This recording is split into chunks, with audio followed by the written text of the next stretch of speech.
Assalamualaikum warahmatullahi wabarakatuh. Selamat sore pemirsa TVRI Sulawesi Tengah. Senang sekali di Senin sore ini kembali kami hadir menemani Anda dalam program yang akan memberikan informasi dan edukasi seputar dunia kesehatan, tentunya hanya di Solusi Menuju Sehat. Karena kunci hidup yang bahagia adalah sehat fisik dan sehat psikis. Bersama saya Ayu Porotuo akan menemani Anda dan berdiskusi dengan narasumber kita. Bagi Anda yang sudah sering menyaksikan Solusi Menuju Sehat, tentunya sudah tidak asing dengan psikolog klinis yang satu ini.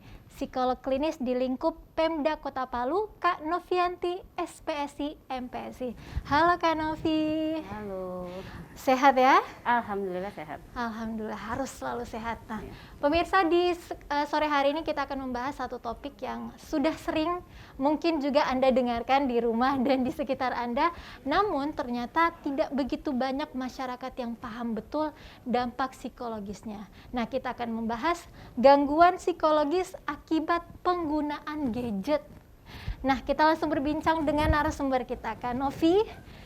Gangguan psikologis akibat penggunaan gadget. Saya akan memulai dengan pertanyaan, gadget itu sebenarnya apa sih, Kak? Baik, terima kasih Mbak Ayu ya. Jadi buat pemirsa di rumah, gadget itu ya smartphone itu salah satunya adalah smartphone, laptop, ya yaitu perangkat-perangkat yang untuk menghubungkan kita ke dunia maya atau segala sesuatu yang berhubungan dengan dunia maya kita menggunakan alat, nah itu namanya gadget. Seperti yang saya bilang tadi, laptop, handphone. Dan tapi orang sekarang paling banyak itu menggunakan handphone.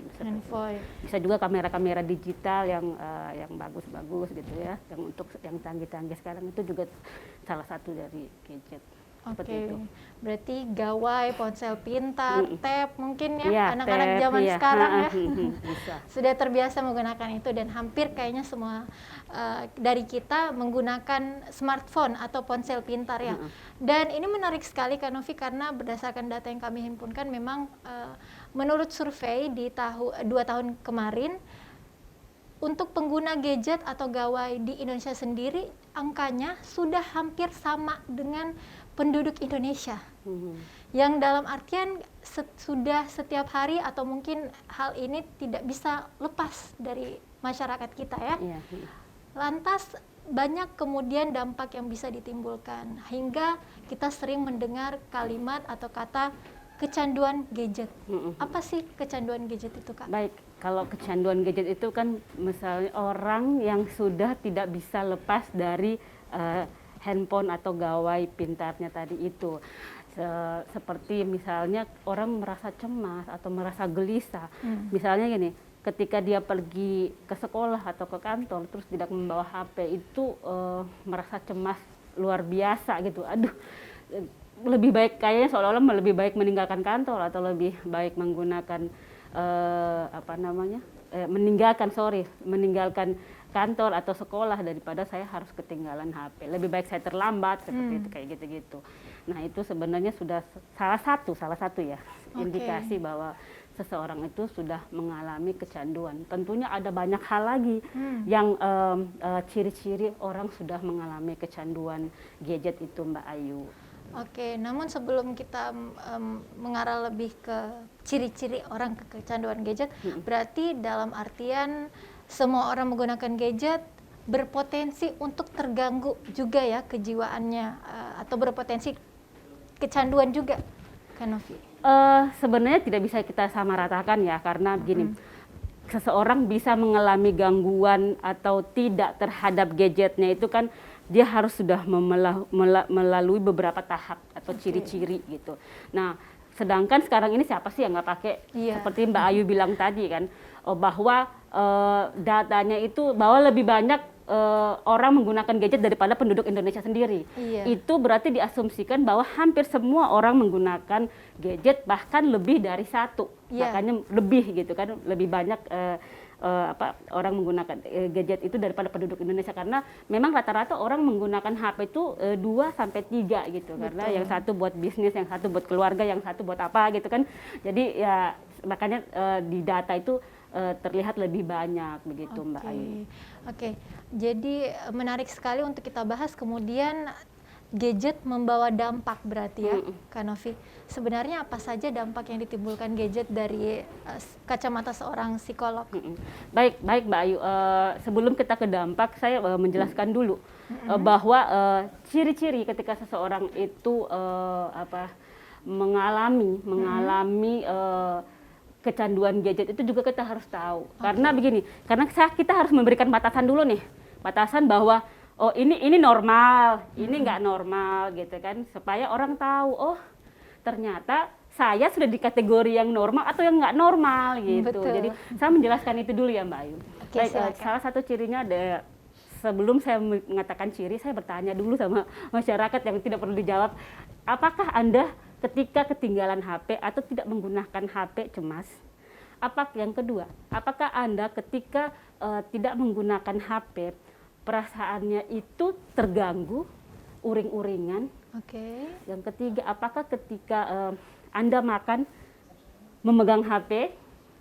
Apakah Anda ketika ada kerjaan lain yang lebih penting tetapi lebih mengerjakan atau lebih bermain game dibandingkan HP? Atau kalau siswa atau anak sekolah dia lebih memilih main game Di di handphone? handphone dibandingkan mengerjakan tugas-tugasnya. Nah, apakah ketika tengah malam yang harusnya dia tidur gitu, dia bela-belain bangun hanya untuk ngecek HP gitu. Terus yang selanjutnya, apakah ketika hidupnya itu lebih banyak di depan atau menggunakan HP atau gadget pintar yang lainnya lebih banyak dibandingkan dengan bersosialisasi. Okay. Nah, dari pertanyaan-pertanyaan itu, tuntutan pertanyaan yang saya berikan tadi, kalau ya jawabannya lebih banyak ya, maka yakinlah Anda sudah kecanduan gadget. Nah, biasanya ada pertanyaan nih. Okay. Ada pertanyaan, sebenarnya kalau untuk durasi berapa lama gitu, atau berapa lama seseorang itu dikatakan kecanduan gitu.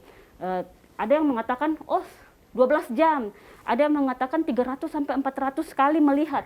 Siapa yang mau hitung itu gitu kan.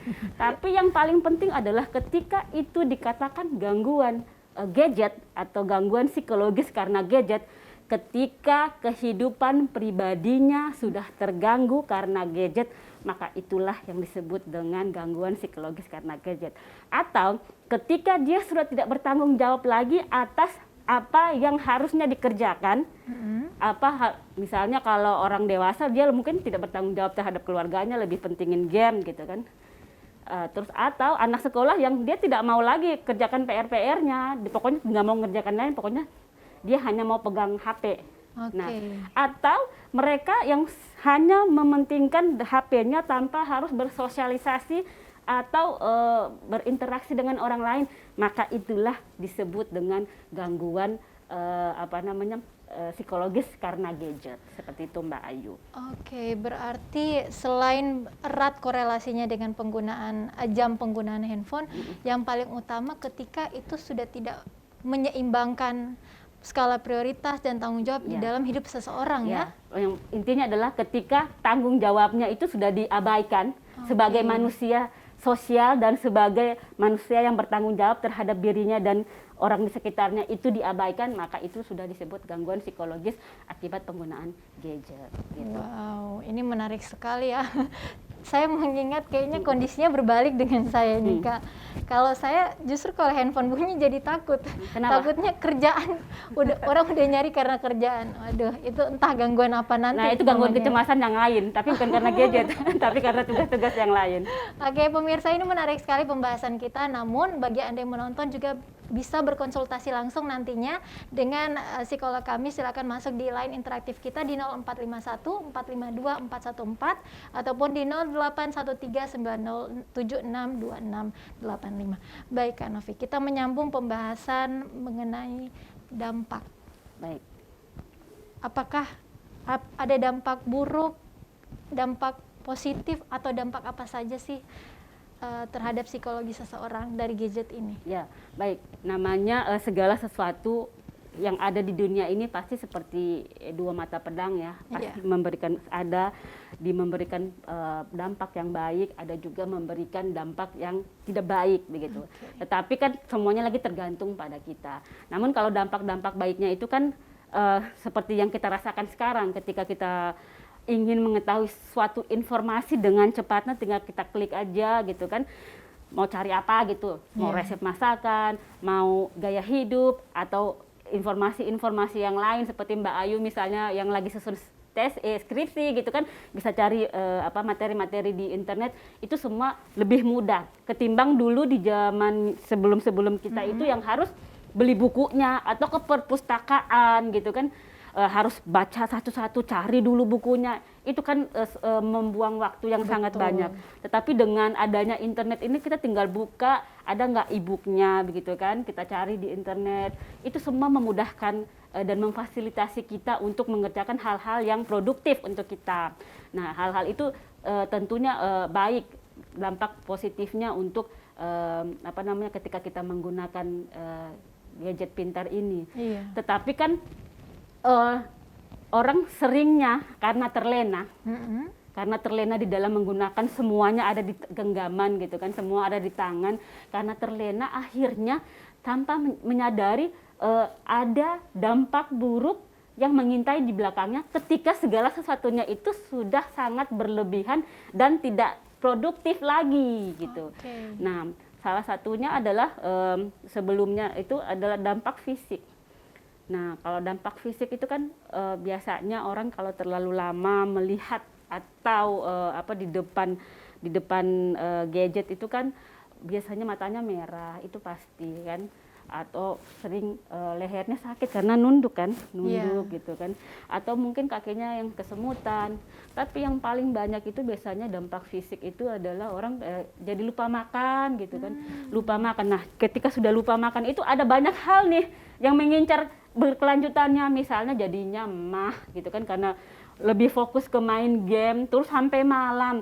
Bayangkan kita udah nggak istirahat, terus main game sampai malam, terus lupa makan pula. Nah, itu kan bisa menyebabkan gangguan-gangguan fisik yang lainnya yang akibat dari penggunaan game itu, misalnya seperti mah tadi, atau mungkin malah sakit-sakit yang lainnya begitu. Karena bahkan kita lihat itu di berita di Jepang ada juga yang sampai meninggal karena terlalu banyak main game gitu kan, tanpa mengurusi diri sendiri, karena kelelahan dan pembekuan otak akhirnya dia meninggal begitu. Karena terlalu lama game, tidak makan, terus hanya fokus ke game, dan itu kan karena tidak tidur juga sehingga orang tersebut menjadi meninggal. Dan tren-trennya lagi, dampak yang lain gitu kan, seperti saya juga kerja sebagai psikolog BNN. Itu biasanya anak-anak itu saya tanya, kamu pakai narkoba itu kenapa? Salah satu ada jenis zat yang salah satu yang mereka pakai hanya mereka pakai narkoba hanya untuk karena mau main game biar nggak ngantuk katanya. Wow, jadi itu doping ya?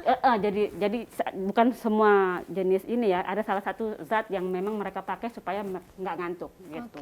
Jadi bahkan dari gadget itu menimbulkan masalah yang baru. Nah, itu baru di dampak fisik.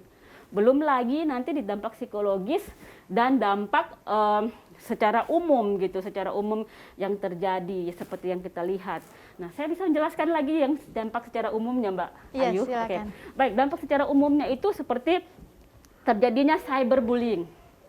Cyberbullying itu orang melakukan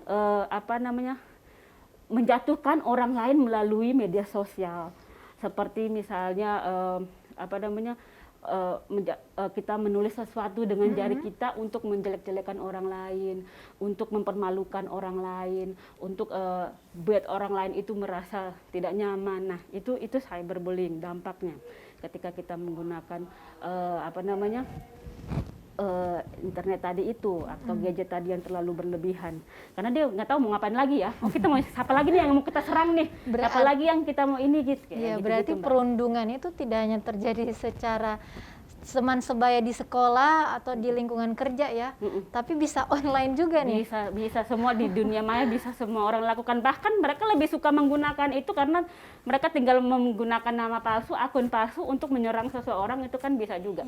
Dan tanpa mereka harus diketahui siapa, kecuali memang mungkin pihak yang berwajib yang memiliki alat untuk mengecek itu punya siapa begitu, akun itu punya siapa. Tapi kalau misalnya orang lain yang dituju untuk dijelek-jelekan, itu kan nggak tahu ini punya siapa. Pasti walaupun tahu itu akun fake begitu, akun palsu, tetapi mereka nggak tahu itu siapa, dan itu orang bisa seenaknya gitu loh di melakukan cyberbullying terhadap orang lain untuk membuat down atau membuat orang lain merasa tidak nyaman. Itu yang pertama. Yang kedua itu trolling. Yang kedua ini dampak secara umum ya. Yang kedua itu trolling. Itu kalau kita mau cari tahu yang persisnya seperti apa, itu kita ada artis yang suka marah-marah gitu kan di media sosial, yang suka menjatuhkan orang lain, marah-marah menjatuhkan orang lain di media sosial. Nah, tapi kalau artis itu dia dengan marah-marahnya itu mendatangkan cuan gitu loh untuk dia. Pekerjaan dia ya. Itu memang pekerjaan dia, tinggal dia cari siapa, gosip siapa gini terus dia up gitu. Tapi itu mendatangkan cuan dia. Tapi kalau kita gitu. Malah kita mungkin marah-marah atau apa di media sosial begitu kan. Media sosial itu hanya akan malah berdampak buruk untuk kita sendiri. Bisa jadi kita kan marah-marah, kita tunjukkan pada seseorang atau orang lain bisa tidak terima dan kita disomasi. Itu kan mendatangkan keburukan untuk kita. Atau setidaknya kalau kita marah-marah sendiri tanpa harus menyebabkan orang lain atau menyinggung orang lain, tapi orang kan menilai kita, ini apaan sih marah-marah, nggak penting banget. Nah, hal-hal seperti itu yang ciri-ciri umum, dampak-dampak umum seseorang ketika menggunakan gadget terlalu berlebihan, karena nggak tahu lagi nih gadget ini mau diapain gitu, seperti tidak tahu hal-hal yang positif apa yang bagus dilakukan.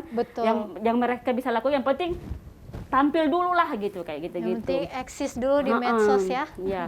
Terus yang selanjutnya adalah tentang isolasi. Seseorang yang terlalu banyak berselancar di dunia maya gitu ya. Terlalu banyak berselancar di dunia maya itu bisa mengakibatkan dia akhirnya tidak lagi berinteraksi dengan atau kurang berinteraksi dengan dunia nyata. Dan itu sering terjadi gitu. Dia udah nyaman gitu loh berinteraksi dengan dunia maya di internet.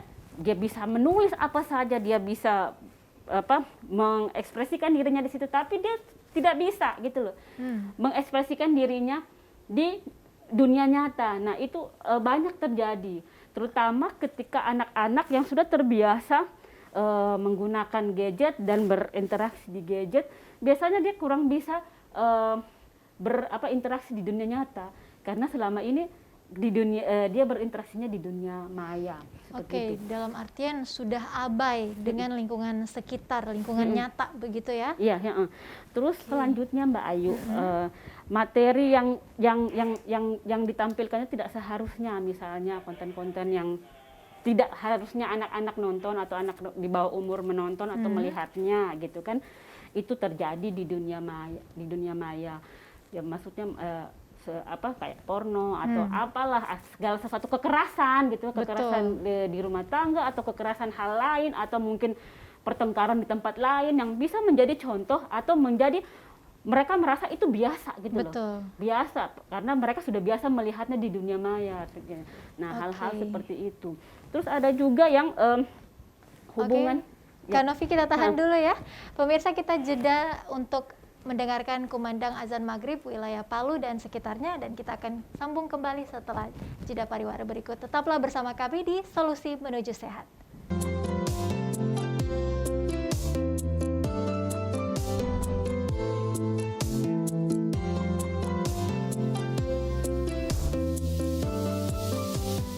Pemirsa, terima kasih Anda masih menyaksikan Solusi Menuju Sehat, dan kita masih berbincang dengan narasumber kita, seorang psikolog klinis Kak Novianti, SPSI, MPSI Psikolog yang merupakan psikolog di lingkup Pemda Kota Palu, dan masih membahas gangguan psikologis akibat penggunaan gadget.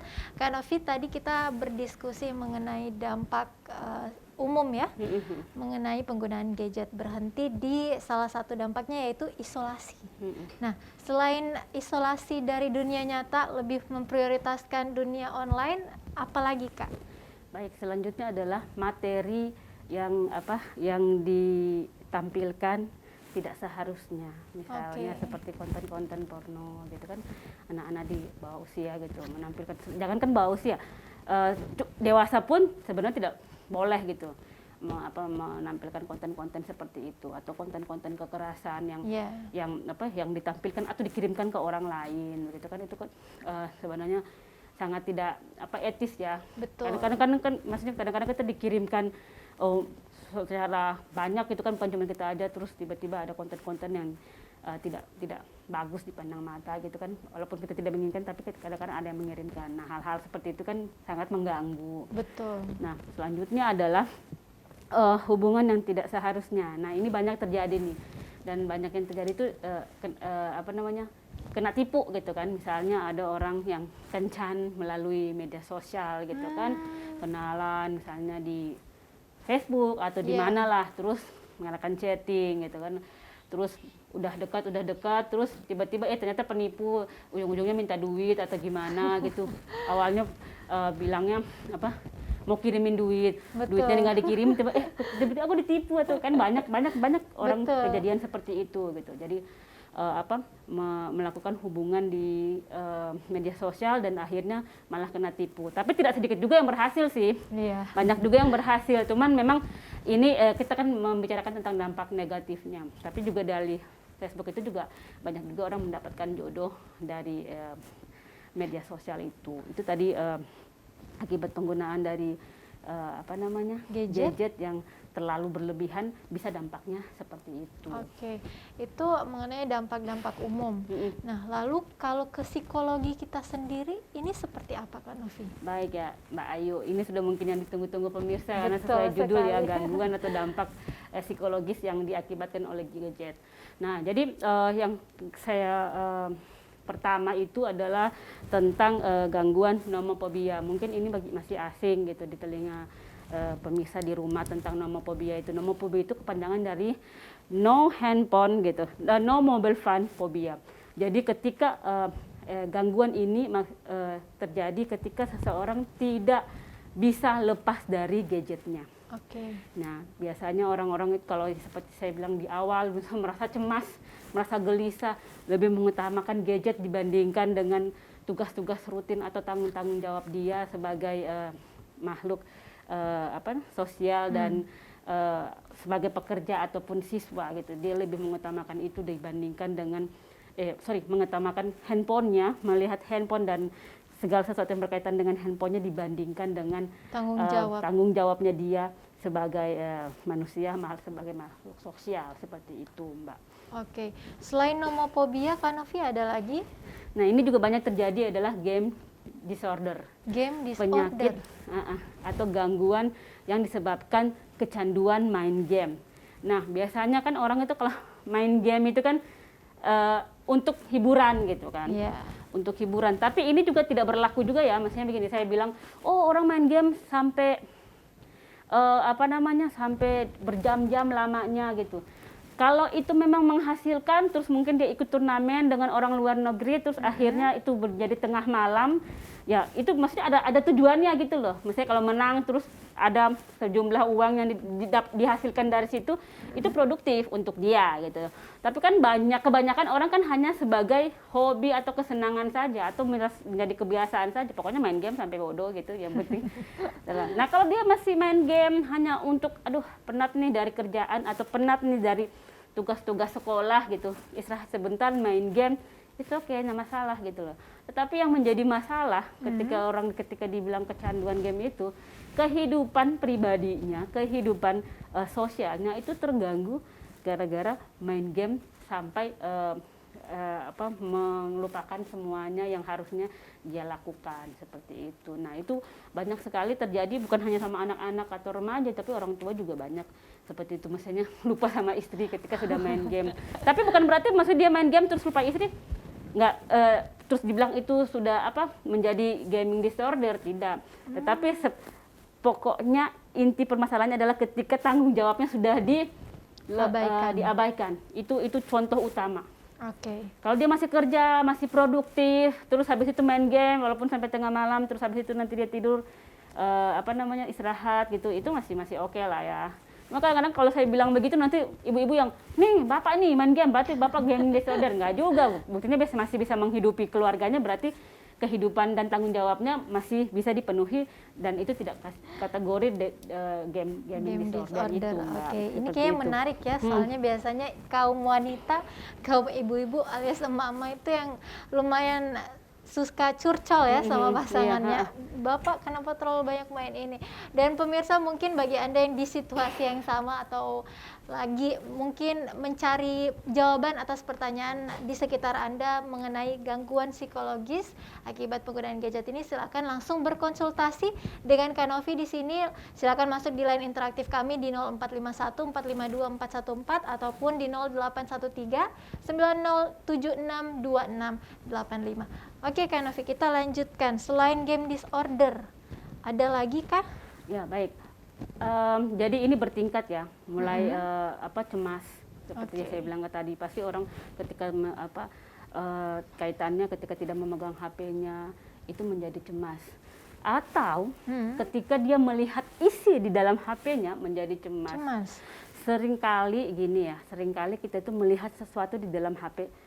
Di dalam HP kita, handphone kita itu untuk melihat hal-hal mungkin informasi atau kepoin orang.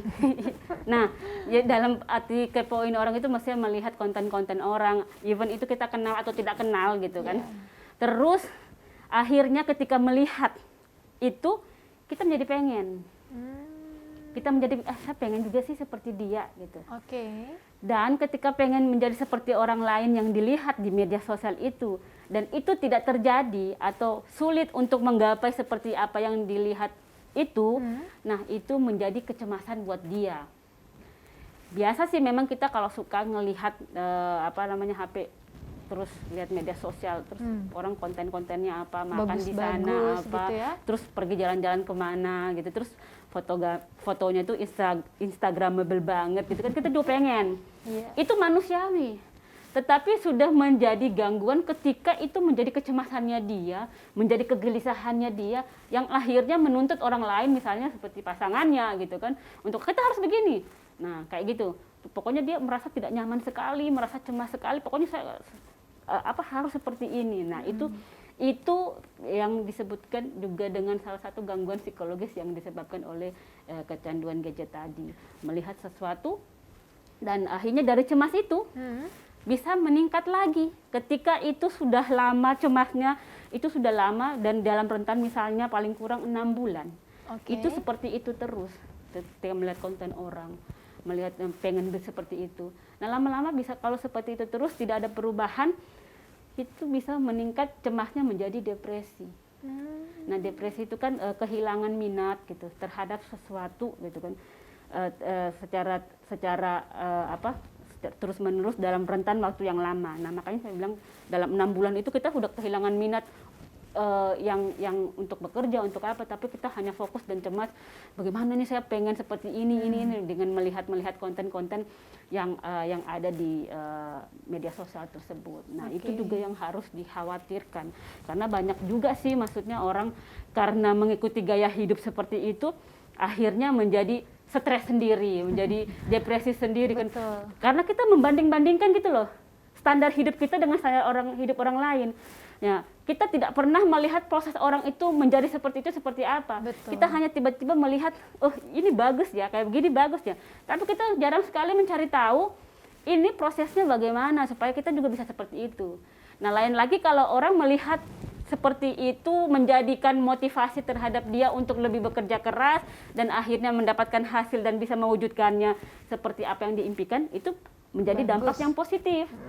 Tapi ada orang yang menjadi dampak negatif seperti yang saya bilang tadi, gitu Mbak. Malah sering membanding-bandingkan ya, bukan malah memotivasi. Iya, jadi dia membandingkan standar hidup dia dengan standar hidup orang lain tanpa dia tidak pernah mau cari tahu sebenarnya dia ini kerjanya apa yang dia lakukan sampai bisa sukses. Nah, Seandainya yang dia lihat adalah prosesnya bagaimana sampai orang sukses, mungkin itu lebih memotivasi dan lebih baik untuk dia. Tetapi yang dilihat hanya adalah hasil, langsung ke hasil, tidak prosesnya, tidak mau cari tahu prosesnya seperti apa. Padahal mungkin orang juga cuma berdarah-darah juga di belakang gitu loh, karena dia berdarah-darah dengan proses yang itu, dia menghadiahi dirinya dengan jalan-jalan, terus diposting ke ininya gitu kan. Tapi orang tidak pernah tahu itu. Orang hanya melihat, dia kesini lagi nih, ini kesini. Padahal sebelumnya ada proses yang berdarah-darah untuk bisa mencapai ke sana. Tapi orang tidak melihat itu. Gitu. Oke, ada proses yang berdarah-darah yang tidak diperhatikan oleh orang. Oke, yang bahkan bagi kita, bagi masyarakat yang mungkin sering membanding-bandingkan, itu bisa jadi depresi ya Kak Novi? Iya. Kalau itu dalam waktu yang rentan 6 bulan gitu, begitu terus kita akhirnya menjadi fokus kita tidak ada lagi untuk mengerjakan hal lain, hanya maksudnya memikirkan hal-hal yang seperti itu. Nah, makanya bisa ke depresi gitu. Oke, menarik sekali nih pembahasannya. Pemirsa, silakan langsung bergabung jika Anda ingin bertanya langsung, berkonsultasi langsung, atau memiliki sanak keluarga, saudara, ataupun kenalan yang mungkin perlu Anda konsultasikan atau tanyakan langsung ke narasumber kita. Silakan masuk di line interaktif kami yang tertera di layar TV Anda. Menyambung kembali Kak Novi, selain tadi, apakah masih ada lagi gangguan psikologis? Ya, ada yang orang sering sebutkan adalah gangguan psikologis narsistik. Narsistik, oke. Biasanya kan kalau orang kan bilang, narsis sekali kok ini, foto apa gitu, itu orang sudah bilang narsistik. Padahal kan ada kategori untuk seseorang dikatakan narsistik. Misalnya segala sesuatu dia senang sekali. Memang sih orang senang dipuji, tapi dia berlebihan begitu. Berlebihan dalam arti segala sesuatu yang dilakukan itu untuk mendapat pujian, bukan karena dia ingin melakukan, karena dia suka atau karena dia memang minat di situ, tetapi karena hanya untuk mendapatkan pujian. Segala sesuatu apapun yang dilakukan itu hanya untuk mendapatkan pujian, hanya untuk di show off ke orang lain, hanya untuk supaya orang lain lihat bahwa inilah dia, padahal sebenarnya tidak begitu-begitu juga gitu loh. Okay. Nah, itu juga akhirnya kan dia menjadi bukan dirinya gitu loh. Dia hanya fokus melakukan sesuatu yang kalau aku melakukan ini, entah itu positif atau tidak positif, yang penting itu diperhatikan oleh orang lain, dilihat oleh orang lain. Nah, itu dia akan lakukan gitu. Nah, itu yang disebut dengan mengalami gangguan juga narsistik. Berarti haus akan perhatian. Haus akan perhatian, pujian, segala sesuatu yang seolah-olah ini loh aku gitu. Dan dia ingin semua mata tertuju padanya. Memang semua orang memang pengen diperhatikan, tetapi tidak terlalu berlebihan begitu loh. Tidak melakukan segala cara untuk diperhatikan, baik itu mau benar mau tidak. Kalau orang narsistik kan nggak peduli, yang penting gue diperhatikan oleh orang lain dan gue harus tampil gitu loh, dan gue harus dapat pujian. Kalau hanya tampil terus tidak dapat pujian, nah itu menjadi kesedihannya gitu loh. Dia akan menjadi sedih ketika tidak ada yang memujinya, ketika tidak ada yang memberikan pujian dan nilai-nilai lebih begitu. Dia akan merasa sangat cemas dan gelisah. Kok nggak ada ya, atau kok nggak ada yang like, dia sedih banget. Kok nggak ada yang komen punya aku ya, dia akan sedih banget. Padahal kan biasa kan orang di media sosial, ya kalau like suka, walaupun orang melihat, tapi kalau nggak like bukan berarti dia nggak suka juga, tapi ya malas aja gitu kan, kayak gitu-gitu kan bisa jadi. Tapi untuk orang itu dia merasa, kok begini ya, kok saya sudah tampil semaksimal mungkin nggak ada yang komen, dan itu menjadi kecemasannya dia. Oke, berarti bisa berkorelasi ke merasa rendah diri kemudian ya? Bisa juga merasa rendah diri, tapi lebih ke dia membutuhkan pujian. Memang kebutuhannya adalah dipuji, dielu-elukan, ya seperti itu. Narsis. Untuk tampil di depan umum seperti itu, Mbak Ayu. Oke. Narsis ini kayaknya anak-anak remaja ini suka ya, mungkin bentuk aktualisasi diri yang berlebihan. Iya, maksudnya gini, untuk ukuran berlebihan atau tidak berlebihan itu kan antara orang yang satu dengan orang yang lain kan berbeda Mbak. Karena pendidikan seseorang juga bisa menentukan ini lebih atau tidak.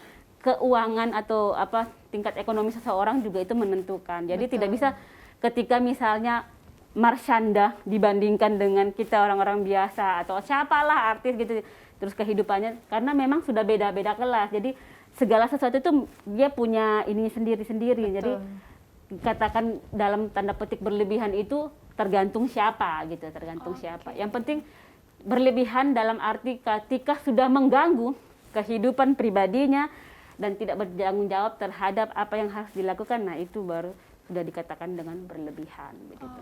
Oke. Selain narsistik kan Novi, masih ada lagi gangguan Ya, lainnya? ada lagi itu adalah antisosial. Antisosial ya. Jadi benar-benar memang tidak semua orang antisosial itu karena gadget. Tetapi ada orang menjadi antisosial karena gadget. Tapi ada juga orang memang memiliki sifat antisosial karena mungkin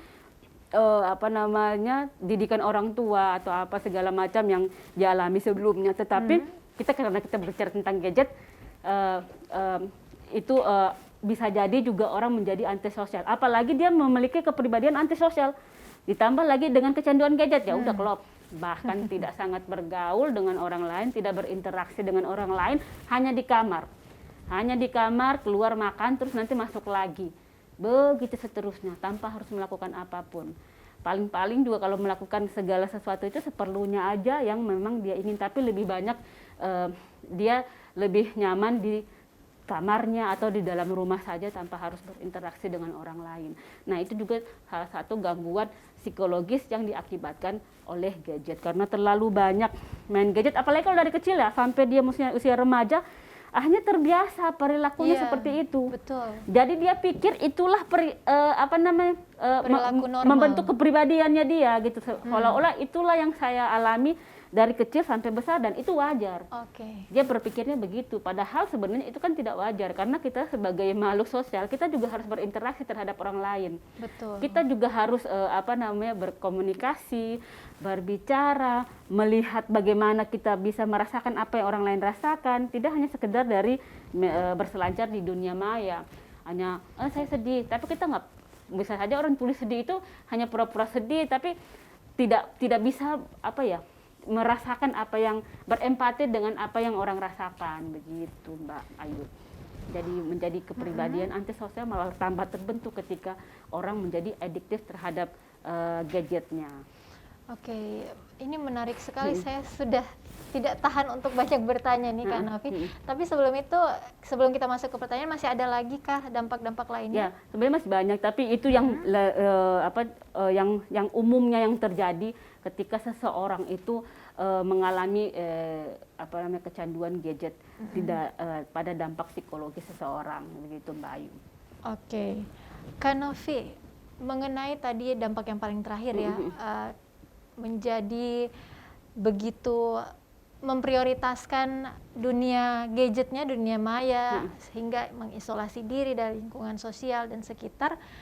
Ada satu kasus yang pernah saya baca, seorang anak ini usia remaja, karena begitu terlalu kecanduan mungkin ya tadi kategorinya, selalu menggunakan gadget, akhirnya mengisolasikan diri. Lalu dia merasa dunia nyatanya adalah dunia gadget.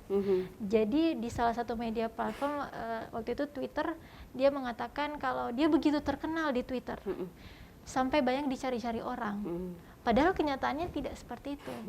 Lalu kemudian keluarganya membawa ke psikolog, dan setelah konsultasi beberapa kali disebutkan bahwa ada kecenderungan ke arah skizofrenia. Berarti memang penggunaan gadget yang terus-menerus ini dampak besarnya dan dampak jangka panjangnya ke arah gangguan mental yang lebih besar lagi ya Kak? Ya, jadi begini, itu kan data yang dibaca ya, dan sudah ada keputusannya misalnya dari seseorang ahli begitu kan, bahwa dia itu mengalami skizofrenia. Skizofrenia itu biasanya ditandai dengan waham, seseorang yang merasa dirinya lebih hebat, dirinya besar, dirinya itu adalah utusan nabi, atau dirinya itu adalah seorang artis, padahal dalam tanda petik kenyataannya enggak sama sekali gitu. Nah, seperti Mbak Ayu bilang tadi, dia merasa gimana nih saya terkenal di Twitter, banyak gitu. Yang cari, banyak yang cari nih, harus buka Twitter nih, saya harus baca nih gitu kan, seperti itu. Padahal kenyataannya nggak ada gitu loh, nggak ada orang cari dia di Twitter atau mention dia gitu, nggak ada. Nah, bisa jadi itu seseorang yang mengalami skizofren, atau mungkin hal-hal yang lain bisa jadi juga. Maksudnya saya juga tidak bisa menyimpulkan karena itu kan berdasarkan sesuatu yang data yang dibaca, tapi memang perlu pemeriksaan lebih lanjut, perlu serangkaian tes psikologi, terutama tes psikologi klinis untuk melihat bahwa orang ini gangguannya di mana. Tapi kalau dia memang seperti yang dibilang tadi, bisa jadi juga skizofrenia karena dalam tanda petik sudah ada waham. Waham kebesaran bahwa dia itu merasa dia seorang artis, seorang yang terkenal lah, bukan artis, seorang terkenal di dunia maya, di Twitter dan dicari-cari orang, padahal kenyataannya enggak. Bisa jadi dia memiliki waham kebesaran itu gitu. Oke, berarti dalam skala besar, skala panjangnya memang penggunaan gadget yang begitu lama hingga kecanduan ini akan mengarah ke mentalitas atau gangguan mental yang seperti itu ya Kak? Kalau Bisa tidak dikatakan. iya. Jadi maksudnya gini, ketika seseorang tidak bisa mengontrol dirinya untuk menjadi kebablasan di sesuatu yang tidak produktif untuk dia, bisa jadi memang bisa ke arah sana. Tetapi nanti ke arah mana gangguannya itu bisa macam-macam. Tergantung pengalaman dia, tergantung situasinya dia, dan tergantung lingkungan yang ada di sekitarnya membentuk dia seperti apa. Kalau lingkungan misalnya gini, dia sangat adiktif, tetapi cepat-cepat keluarganya mengembalikan kembali dia untuk lebih berinteraksi, lebih berkomunikasi kembali, lebih kita dicari tahu kenapa sih orang ini edik atau kecanduan dengan game. Dan kita berkomunikasi juga dengan gurunya gitu kan, ini loh dia kecanduan game, ini harus bagaimana, kita kerjasama gitu loh, dan gurunya biar dia lebih, mungkin kalau guru lebih dengarkan gitu. Nah, hal-hal itu yang membuat orang-orang tidak sampai menjadi gangguan seperti itu, Mbak. Oke, berarti yang paling penting adalah peran keluarga dan peran orang-orang di sekitar ya Kak Novi. Baik, dan pemirsa sayang sekali kita ternyata sudah berada di akhir kebersamaan kita. Boleh Kak Novi sebagai penutup berikan kesimpulan ataupun pesan-pesan kepada pemirsa semua di rumah. Baik, terima kasih Mbak Ayu. Jadi intinya adalah pilihlah menggunakan gadget itu seperlunya. Pilihlah informasi yang baik dan memotivasi untuk Anda. Sedangkan hoax buang jauh-jauh. Serta berinteraksilah kepada orang lain, orang di sekitar kita itu lebih bermanfaat dan produktif dibanding kita hanya berinteraksi di dunia maya. Menarik sekali dan saya sangat setuju dengan closing dari Kak Novi, berinteraksi dengan orang sekitar, jangan hanya di media sosial atau dunia maya. Terima kasih sekali Kak Novi sudah memberikan informasi dan edukasi dan menemani saya di sini selama 1 jam. Dan pemirsa, saksikan terus Solusi Menuju Sehat setiap hari Senin pukul 6 waktu Indonesia Tengah, pukul 6 sore waktu Indonesia Tengah, sampai pukul 7 waktu Indonesia Tengah. Kita akan bertemu lagi di pertemuan dan pekan selanjutnya. Wassalamualaikum warahmatullahi wabarakatuh. Sampai jumpa.